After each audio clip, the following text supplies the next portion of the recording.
बिस्मिल्लाहिर्रहमानिर्रहीम। अस्सलामुअलैकुम वरहमतुल्लाह। कदीम ज़माने में सेब का एक बड़ा दरख्त था। उस दरख्त के करीब ही एक छोटा लड़का रहता था। उस लड़के को रोज़ाना उस दरख्त के पास आना और खेलना अच्छा लगता था। वो इस दरख्त के ऊपर चढ़ जाता और इसके फल तोड़ तोड़ कर खाता और फिर इसके साए में सो जाता। वो लड़का इस दरख्त को बहुत चाहता था और इस तरह उस दरख्त को भी इस लड़की के साथ खेलना अच्छा लगता था। वक्त गुजरता रहा और लड़का बड़ा हो गया। अब वो पहले की तरह रोज़ाना इस दरख्त के पास खेलने नहीं आता था। एक रोज़ वो नौजवान दरख्त के पास आया, मायूस लग रहा था। दरख्त ने उससे कहा, आओ मेरे पास और साथ खेलें। तो नौजवान ने उससे कहा, अब मैं बच्चा नहीं रहा, अब मैं दरख्तों के इर्द गिर्द नहीं खेलता। मुझे कुछ खिलौने चाहिए और उन्हें खरीदने के लिए पैसों की ज़रूरत है। उस वक्त दरख्त ने कहा, मुझे अफसोस है कि मेरे पास पैसे तो नहीं हैं, लेकिन मेरे ऊपर जो सेब लगे हुए हैं तुम उन्हें तोड़ कर बेच सकते हो, उसके बाद तुम्हारे पास पैसा आ जाएगा। नौजवान बहुत खुश हुआ और उसने दरख्त के सेब सभी तोड़ दिए और खुशी खुशी चला गया। सेब तोड़ने के बाद नौजवान वापस नहीं आया तो दरख्त को मायूसी हुई। एक दिन वो नौजवान आया, अब वो जवान हो चुका था। दरख्त बहुत खुश हुआ, उसने जवान से कहा, आओ मेरे साथ खेलो। हस्बे तवक्को उसने इनकार कर दिया, मेरे पास खेलने का वक्त नहीं, मेरे लिए ज़रूरी है कि मैं अपने कुंबे की काम करूं। हमें रहने के लिए एक मकान की ज़रूरत है, क्या मेरी मदद कर सकते हो?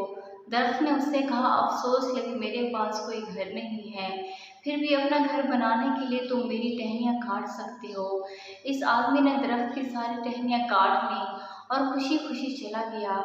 उसे खुश देखकर दरख्त भी खुश हुआ।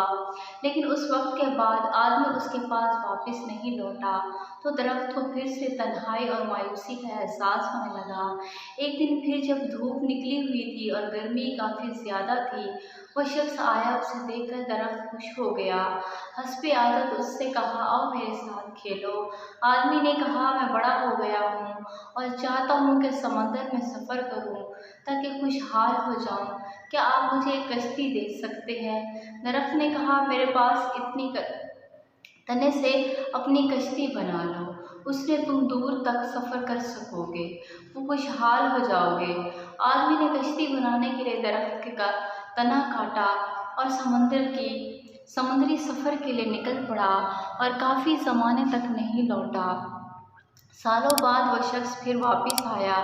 दरख्त ने उससे कहा, ऐ मेरे बेटे, मुझे अफसोस है लेकिन मेरे पास अब कुछ भी नहीं बचा जो तुम्हें दे सकूं, तुम्हारे लिए एक सेब भी नहीं बचा।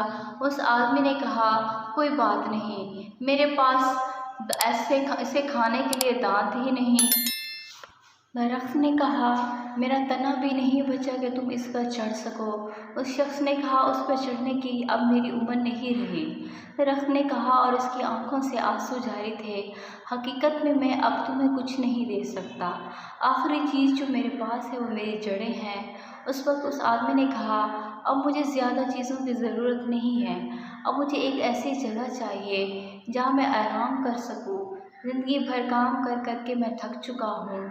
पुराने दरख्त की जड़ पर टेक लगाने और आराम करने के लिए सबसे बेहतर जगह है।